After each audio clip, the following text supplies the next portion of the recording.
Ipitin mo sa ano mo, sa pag magano ka. Ipitin mo sa... Baba mo na yan, sasabit yan, doon na lang.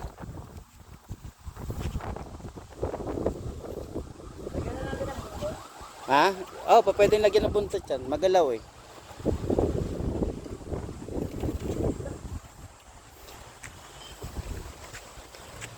Panis.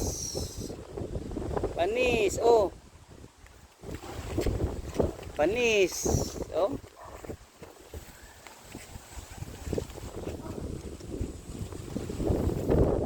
Panis, ang lapit na lang yan, oh.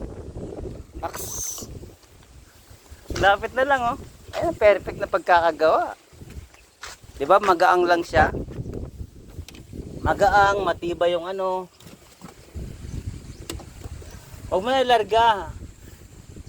Pil na pil mo naman. Yan pa pwedeng lagyan ng buntot kasi magalaw siya. 'Di ba magaang lang siya? Ha? Magaang lang siya kaya